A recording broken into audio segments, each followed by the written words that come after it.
오늘 복된 하나님의 말씀은 사도행전 22장 1절부터 29절까지입니다.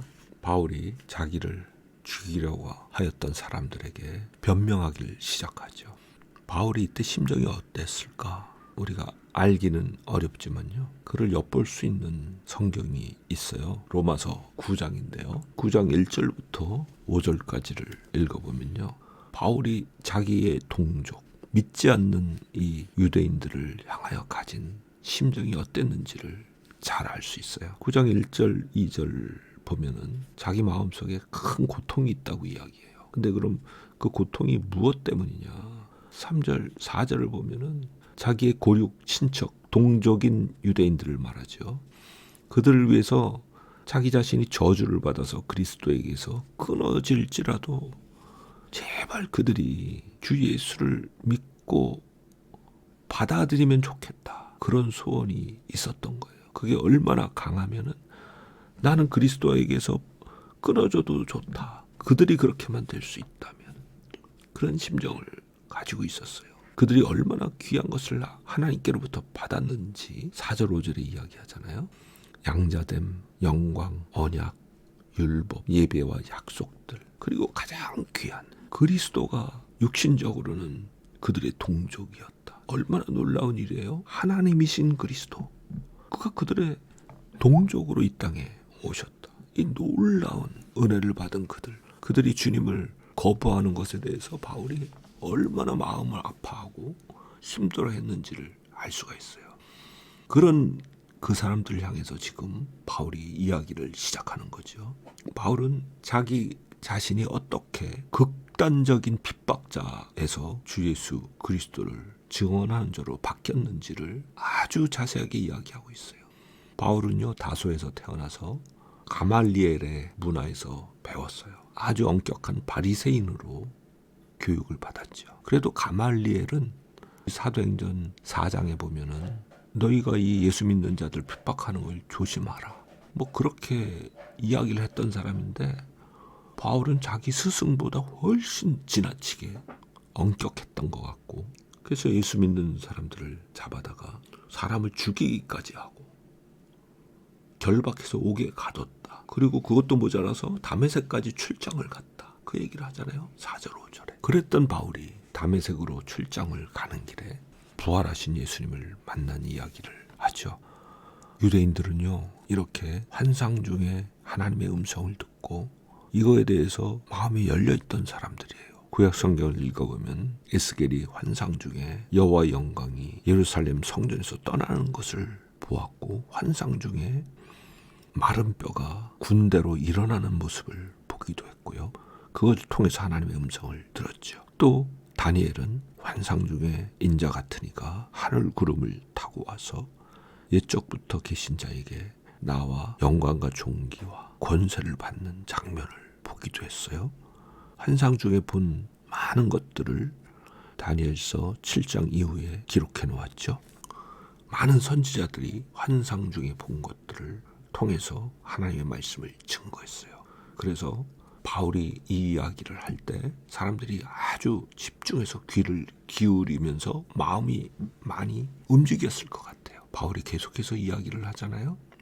이 이상 중에 만난 부활하신 그리스도, 그게 진짜였다라는 것이 그와 함께한 사람들이 빛은 보았어요. 9절에 보면은 나와 함께 있는 사람들이 빛은 보면서도 말씀하시는 이의 소리는 듣지 못했다.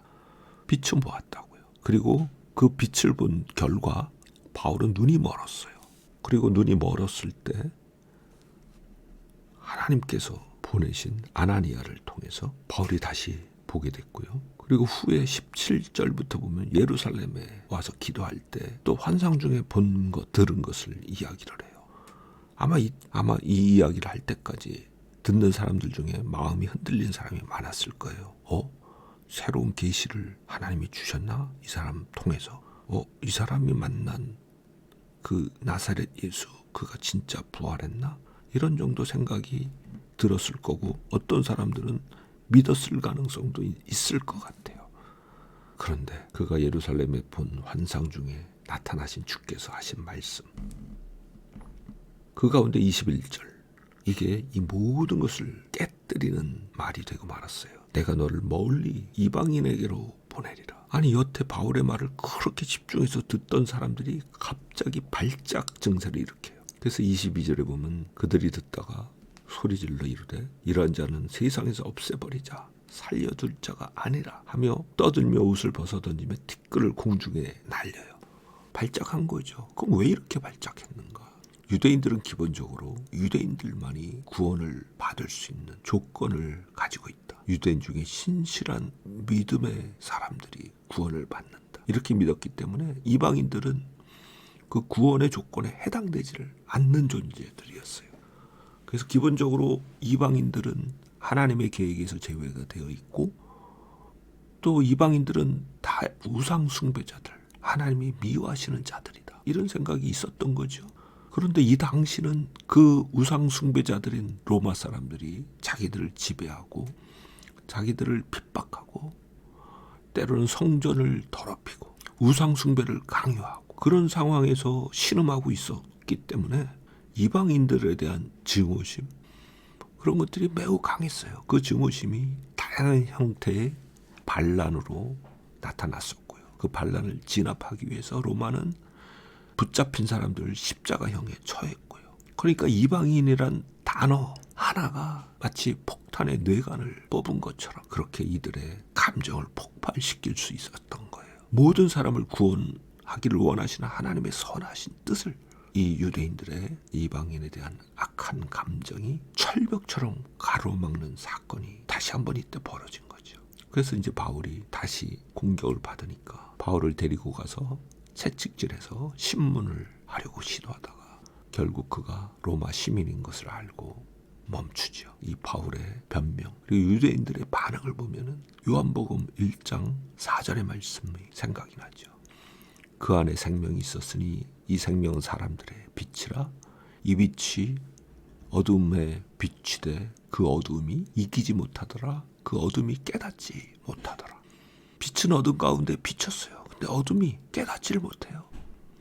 그 빛을 이기지 못하지만 어둠이 발작을 일으켜요. 오늘 우리가 본 이 바울의 변명, 그 후에 일어난 일들이 바로 빛이 어둠에 비쳤을 때 마치 미꾸라지 위에 소금을 뿌렸듯이 그렇게 어둠이 발작을 일으킨 상황인 거죠. 오늘도 놀라운 십자가의 복음이 비치는 곳에는 다양한 형태로 어둠이 발작을 일으키죠. 그래서 우리가 그리스도인으로 살아가는 삶의 길은 항상 싸움의 현장인 거예요. 그러나 우리에게 변함없이 이김을 주시는 주께서 우리와 함께 하시니 우리는 어떤 상황에서도 승리하는 자로 설 수가 있다. 그게 주께서 우리에게 주신 말씀이죠. 마태복음 28장 마지막 절에 세상 끝날까지 내가 너희와 함께하리라. 이 약속을 주신 주께서 오늘도 우리와 함께 하셔서 어떠한 상황에서도 함께 하신 주님이 이기심 가운데 거하는 복된 하루가 될 줄을 믿습니다.